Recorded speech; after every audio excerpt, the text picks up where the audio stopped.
Oui, ça peut être une machine à café, le bip du micro-ondes, les pompiers. Enfin, ça arrive que je suis en pleine conversation et qu'il y ait le pimpon et que je dise « Oh, ça fait do, la, do, la, do, la ».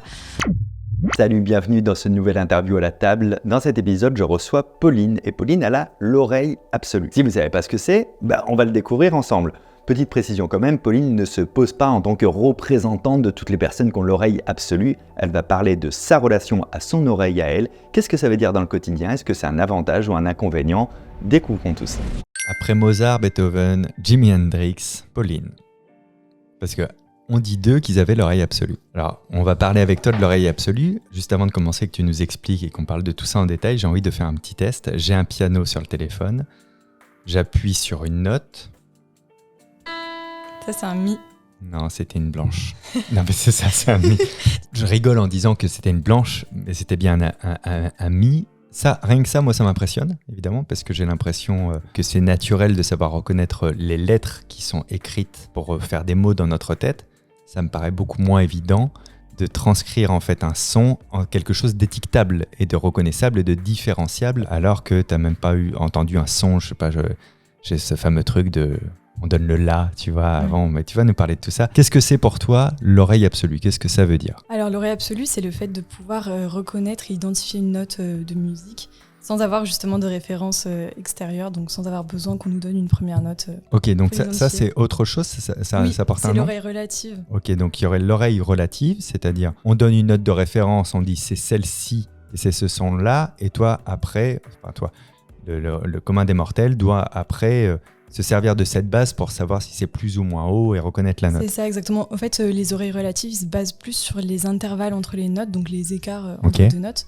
Donc si on leur joue un mi par exemple, qu'on leur joue et qu'on leur dit que c'est un mi, qu'on leur joue une note après un sol par exemple, et grâce à l'écart entre ces deux notes-là, ils sauront dire que c'est un sol. Ok, et donc l'oreille absolue, c'est le cran juste un petit peu au-dessus, c'est comme si intérieurement en toi, tu as toujours une note de référence qui résonne quelque part autour de toi et tu es capable de faire cet écart sans y réfléchir presque. C'est ça, ouais, en gros. Quand là tu m'as dit un mi, il se passe quoi dans ton cerveau? Tu réfléchis, je sais que ça peut se manifester de plusieurs manières différentes. Moi, dans mon cas, j'entends le mot dans ma tête. Ok. Oui, j'ai entendu mi. Il y a un petit bonhomme qui te fait « c'est un mi !» Ouais, c'est ça. Ouais, c'est ça. Moi, j'entends les mots. En fait, c'est mon cerveau qui a associé, je pense, le mot de la note à la fréquence. Et je pense qu'il y a un truc qui se passe entre les aires du langage, les aires auditives et tout ça. Mais je sais qu'il y a d'autres personnes qui entendent, qui ont une oreille absolue un peu différente. Par exemple, je sais qu'il y en a qui ont le la dans l'oreille. Et du coup, quand on leur joue une note, ils comparent à ce la qui est... ce que je disais en rigolant tout à l'heure, qu'ils ont une note... note de référence dans l'oreille et ils font marcher leur oreille relative, mais du coup ça reste un peu absolu vu que c'est... Bien sûr, ils n'ont pas eu besoin de support extérieur, quoi. Voilà, c'est ça. Et puis je sais qu'il y en a aussi qui, quand ils entendent une note, ils arrivent à l'associer au début d'une musique ou d'une chanson qui est connue. Par exemple, le mi, quelqu'un qui a ce type d'oreille absolue-là, te dira c'est le début de la lettre à Élise. Il reconnaît directement que c'est la première note. Et ce genre de personnes, ils savent direct chanter sur la bonne tonalité, ce qui n'est pas le cas de tout le monde. Oh, oui. Même mon cas, parfois je ne chante pas sur la bonne tonalité, je démarre sur une autre note et tout.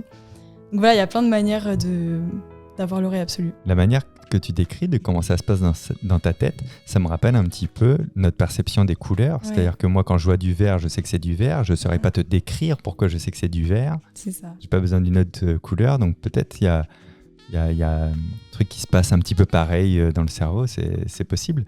Est-ce que c'est pratique pour toi? Tu es étudiante en musique ou tu étais étudiante en musique ou tu travailles en musique? Non, je ne travaillais pas dans la musique. J'ai fait une formation au conservatoire pendant toute mon enfance et mon adolescence. Là, je suis partie faire des études en orthophonie, donc ça n'a pas de rapport. Mais je continue d'en faire énormément à côté. Je fais plein d'instruments et je poste pas mal de trucs sur les réseaux aussi. Voilà. Dans orthophonie, il y a phonie quand même. Oui. À quel moment de ta vie tu te rends compte d'une que tu es capable de le faire et de deux, de le faire, de reconnaître des notes comme ça, et de deux que c'est pas le cas de tout le monde, parce que je trouve que c'est deux choses très différentes. J'ai toujours eu pas mal de facilité en musique, j'arrivais à reproduire très facilement des mélodies, mais au début j'entendais pas le nom des notes. C'était juste j'avais une bonne oreille. Au bout d'un moment, j'ai commencé à entendre seulement les voyelles. Donc O, E, I, A, O au lieu de Do, Ré, Mi, Fa, Sol. Ce qui était un peu le bazar parce que du coup, je confondais toutes celles qui avaient la même voyelle. Ok. Do et sol, fa, la. Donc c'était un peu compliqué. Et puis après, ça s'est affiné. J'ai commencé à entendre les mots en entier. Et ça, c'était peut-être vers mes 8-10 ans que j'ai commencé à entendre les mots. Je me pose une question et j'ai juste envie de creuser un peu dans ce sens-là, si ça n'a jamais été fait. Est-ce que quand tu entends une note, est-ce que tu vois une couleur ou est-ce que tu as un goût ou est-ce que tu as une opinion sur cette note ? Ouais, la synesthésie ? Ouais. Non, pas du tout. Ok. Je crois que c'est un peu différent. Il me semble que la synesthésie, tu associes sans le vouloir une couleur ou une image. Il y a une similitude, effectivement. Il y a plus de 180 formes de synesthésie et je pense, encore une fois, toi et moi, on n'en est pas sûr et c'est pas le but, mais je pense qu'il y a beaucoup de formes d'oreille absolue quand même, de nuances, de choses. Ouais. Et du coup, comme la synesthésie, oui, tu peux associer sans le vouloir une couleur à un jour de la semaine ou à un chiffre ou une émotion à un chiffre ou un goût à une date, tu vois, ça s'impose à toi. Et comme toi, tu parlais que le nom des notes s'était un peu imposé à toi, j'avais juste envie de naviguer dans ce terrain-là, mais tu t'y intéressais du coup. C'est peut-être, oui, on me l'a beaucoup demandé sur les réseaux. C'est peut-être une forme de synesthésie, j'ai pas trop creusé la question, mais disons que c'est des mots que j'ai associés volontairement. C'est une, comment dire, c'est une norme un peu les notes. Oui, tu as étiqueté selon la norme. Voilà, c'est ça. Et tous les gens qui ont l'oreille absolue, comme moi, qui entendent les notes, ils entendront les mêmes. Ouais, c'était intéressant de savoir. Si tu entends un orchestre jouer, s'il y a une fausse note quelque part, est-ce que toi tu vas la ressentir, l'entendre directement ? C'est quelque chose qui est pas gracieux, un peu comme un chef d'orchestre. Est-ce que tu as cette qualité-là ou est-ce que non, autant tu peux te concentrer sur une note et savoir laquelle c'est, autant quand il y a un orchestre, tu n'es pas capable de tout segmenter ? Alors, j'entendrai pas forcément tous les instruments tout le temps, mais oui, ça peut arriver que j'entende les fausses notes. C'est d'ailleurs un des avantages de l'oreille absolue, on entend vraiment quand c'est faux. Ouais.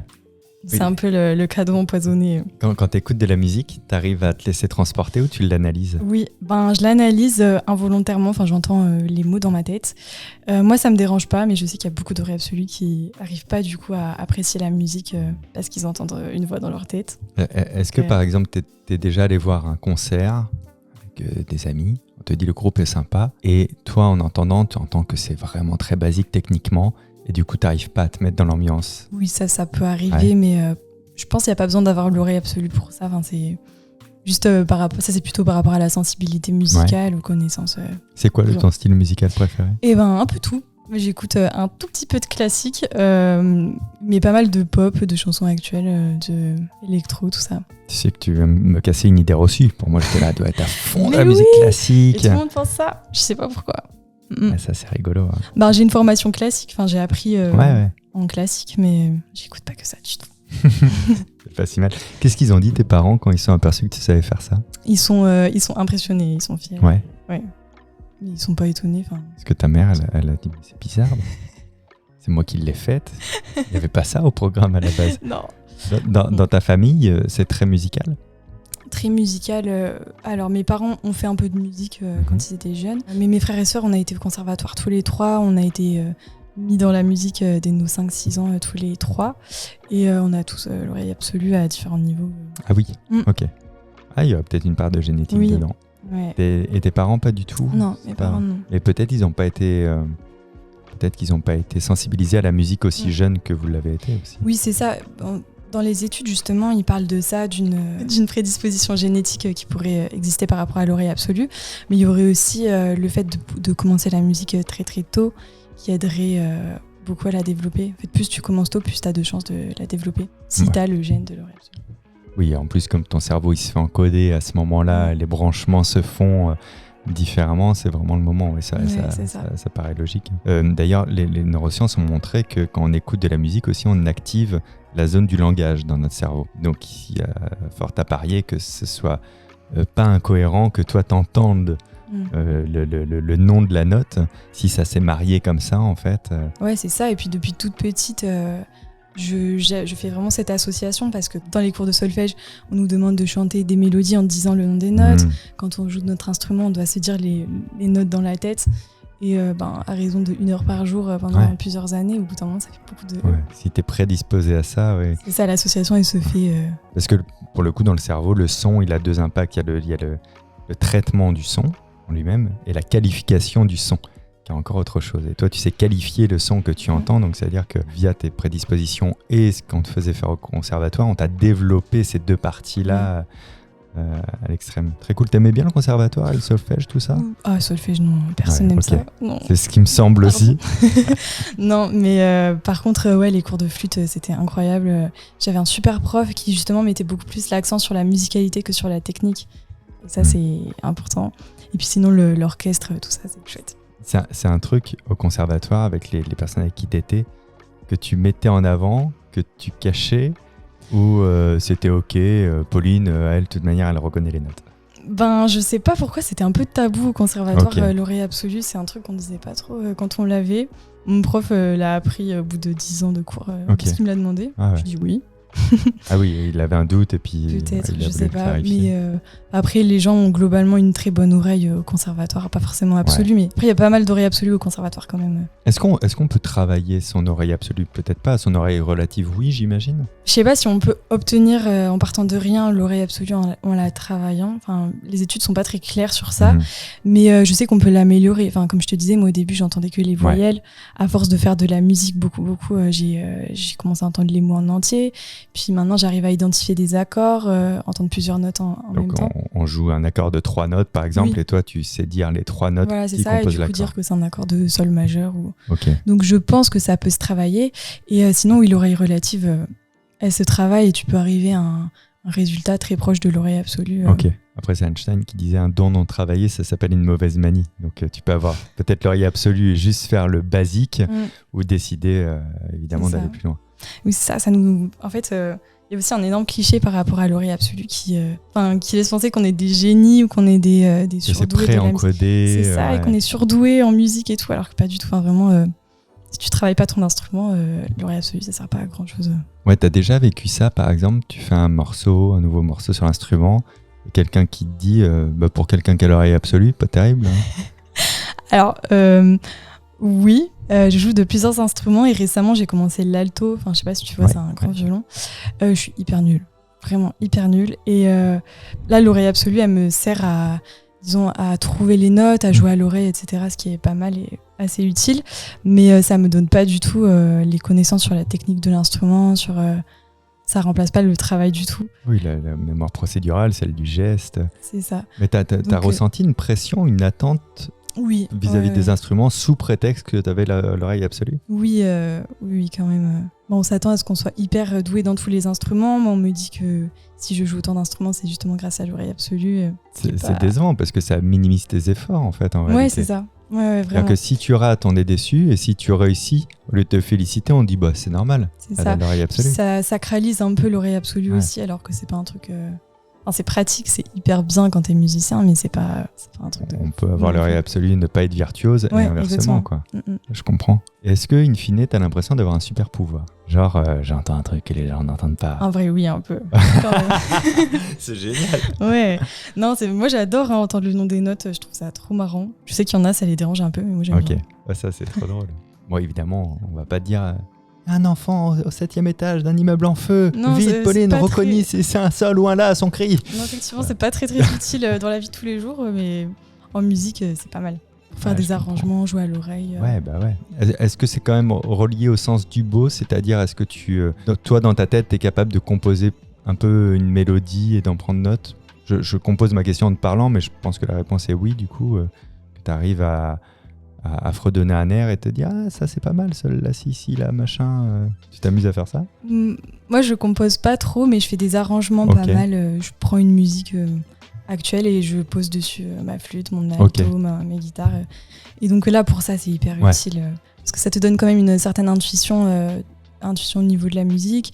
T'as pas besoin de réfléchir aux notes, t'as pas besoin de chercher les notes, de chercher celles qui vont bien ensemble, tu sais directement. Et donc, pour ça, c'est bien. J'avais vu dans une de tes vidéos que tu étais capable de reconnaître la note que faisait un corbeau.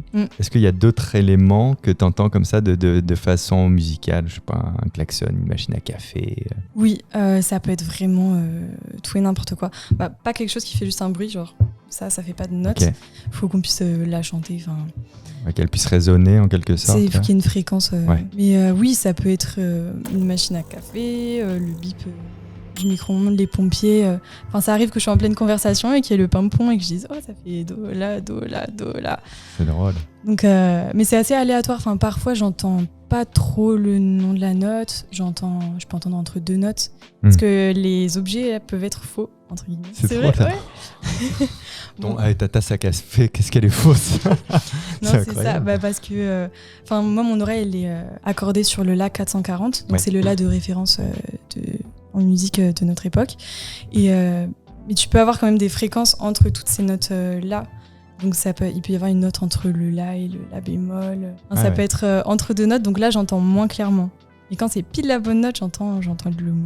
Tu peux entendre faux, c'est drôle ça. Quand tu rencontres une personne qui parle d'une manière un peu chantante, est-ce que tu arrives à aussi connaître un peu sa tonalité ? Et est-ce qu'on a une tonalité d'ailleurs ? Alors c'est une super bonne question. Moi justement ça fait partie de mon petit bug d'oreille.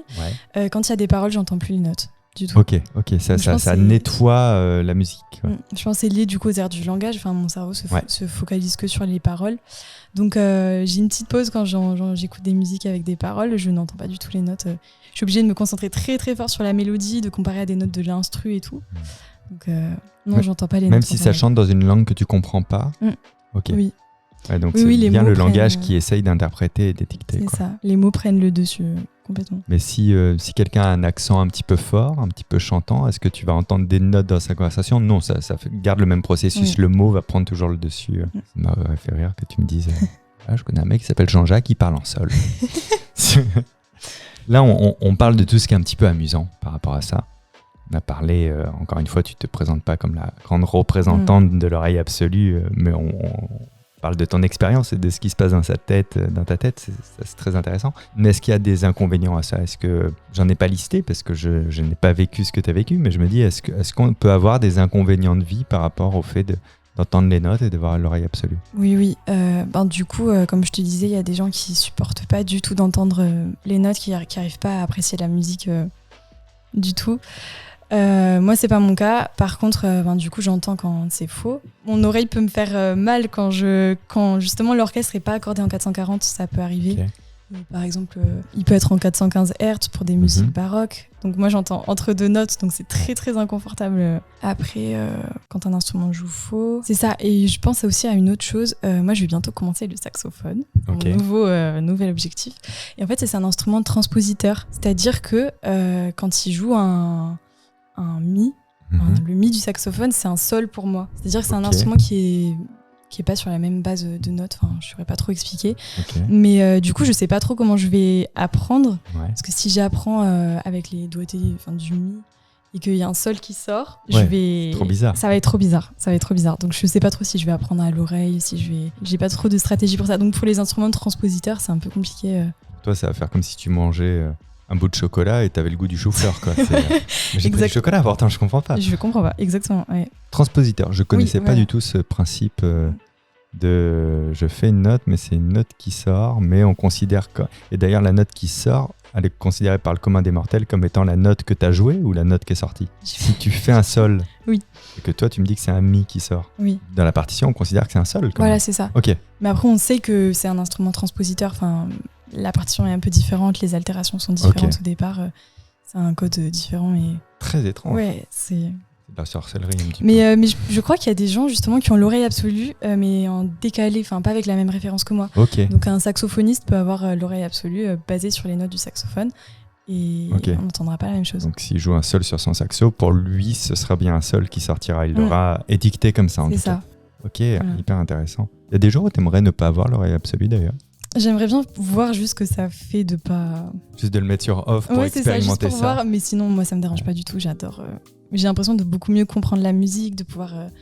C'est sûr. Enfin, je sais pas, moi, j'adore. Moi, je pense que nous autres qui ne l'avons pas, on écoute la musique comme on écouterait quelqu'un qu'on rencontre d'un autre pays qui parle pas la même langue. Tu vois, mais la personne serait très sympathique, donc on pourrait apprécier ce moment d'échange. Mais quand la personne parle, si on essayait de comprendre précisément, on entendrait blablabla. Tu vois, je pense que c'est un peu ça, quoi. Peut-être, oui. Qu'est-ce que t'aimes le plus dans le fait d'avoir l'oreille absolue, ça, de trop lié à la musique Ça, et puis les facilités que ça peut donner pour l'arrangement, pour jouer à l'oreille, pour reproduire une mélodie que j'entends. Alors ça nous donne pas du tout la mémoire absolue, hein, parce qu'on voit souvent des vidéos où on fait écouter une musique de 2 minutes à un pianiste, il te la refait direct après. Faut avoir... l'oreille absolue, ça aide pour ça, mais il faut aussi avoir une bête de mémoire. C'est comme si on te lisait un texte de 3 pages et que tu devais le répéter directement. Instantanément, t'entends tous les mots, tu les comprends, mais tu peux pas forcément... Ouais, je comprends. Mais c'est intéressant, de le préciser. Ça doit faire parce partie qu'il y a des idées beaucoup reçues. Oui, vraiment. Ouais. Ah, t'as écouté le morceau il y a 2 secondes, tu peux quand même le refaire. Refais-le, t'entends les notes.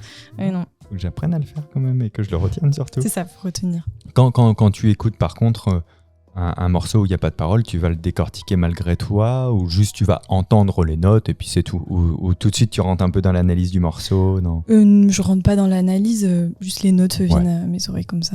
Oui. C'est pas volontaire. Est-ce que ça t'est déjà arrivé de te tromper ou que tu te remettes en question sur le fait que tu aies ou pas l'oreille absolue? Est-ce qu'on t'a déjà poussé là-dedans ou est-ce que tu t'es auto-poussé dans ce gros doute? Oui. Ça m'arrive d'avoir des petits bugs de demi-ton. Ok. C'est rare parce qu'en gros, donc il y a 12 notes. 12 notes.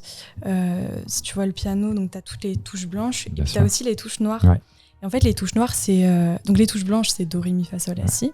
Et les touches noires, elles ont aussi ces noms-là, Do, Ré, Mi, Fa, Sol, mais avec soit dièse, soit bémol. Dièse ou bémol, ouais. C'est ça, donc c'est entre 2 notes. Donc déjà, les touches noires, elles peuvent avoir 2 noms. Oui. Sol, dièse, La, bémol, c'est la parce même note. Ça dépend si on regarde en avant ou en arrière. Voilà, c'est ça. Et en fait, justement, dans mon apprentissage, quand je chantais les notes dans ma tête ou pendant que je jouais de mon instrument, je me disais pas les dièses et les bémols. Je disais juste Do parce que ça a une seule syllabe, tu vois, ça rentre plus facilement sur une note. Et donc, pour les dièses et les bémols, j'entends juste le Do, Sol, Fa, et juste je sens que c'est plus haut, plus bas, etc. Mais du coup, ça peut me faire avoir des petits bugs. Je peux entendre le mot Si, dire que c'est un Si, mais c'est un Si bémol.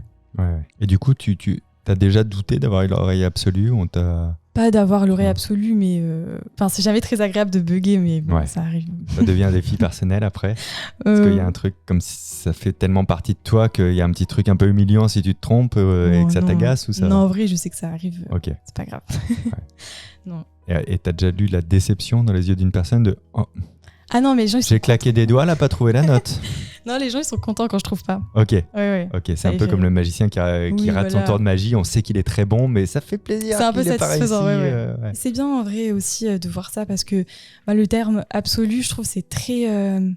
Il est puissant, hein. Ouais, ça fait très génie ou infaillible et tout ça. Alors que on peut totalement. On est des humains, on n'est pas des robots et ça arrive qu'on ait des bugs. Ah, mais c'est important de parler de ça. C'est quoi d'ailleurs le regard que portent les musiciens sur ceux qui ont l'oreille absolue? C'est bienveillant, ils s'en fichent ou c'est un peu critique? Ça dépend des musiciens, je pense. Il peut y avoir pas mal d'envie par rapport à ça parce que quand t'as pas l'oreille absolue, il faut vraiment travailler beaucoup. Et ces gens-là, ils ont tellement de mérite, beaucoup plus que moi. Mais oui, du coup, forcément, il y a des musiciens, ça les arrangerait vraiment de l'avoir. Mais c'est pas indispensable du tout. On peut très très bien être des super musiciens sans avoir l'oreille absolue. Et avoir l'oreille absolue et pas être des super musiciens, je sais pas, je pense que ça doit dépendre des personnes. Ouais. Ah, je voulais te parler de ça, c'est moins sympa. Mais moi, je t'avais découvert à la base avec l'interview que tu avais fait sur Combini, qui était une très bonne interview. Et je me suis aperçu qu'après, tu avais eu beaucoup de commentaires et de messages négatifs quand elle a été diffusée, les joies d'Internet. Je voulais savoir, alors non pas comment tu l'as vécu, parce que personne ne vit ça bien, évidemment, mais comment t'expliques de telles réactions? Parce que je me suis dit, j'ai re-regardé après la vidéo et je me suis dit, qu'est-ce qu'on a à dire de pas bon sur cette personne, quoi, tu vois? Est-ce que toi, t'as essayé d'introspecter en te disant, c'est peut-être pour ça qu'ils m'ont dit ça ou... Oui, j'essaie de comprendre. Je me suis d'abord dit, c'est Twitter... Ça arrive, généralement, il suffit d'être une meuf ou... il suffit de pas grand-chose. Après, c'est vrai que le sujet était tellement pas polémique que j'avais du mal à comprendre pourquoi... C'était pas clivant de base, quoi. C'est ça, et puis j'avais fait attention de bien préciser que je parlais dans mon cas, que ça faisait pas de nous des génies, que... j'essayais vraiment de déconstruire ça. Après, c'est vrai que l'interview était assez courte et condensée, donc peut-être qu'il n'y a pas eu assez d'infos, je sais pas trop. Et c'est peut-être aussi ce terme d'absolu qui peut faire un peu pompeux...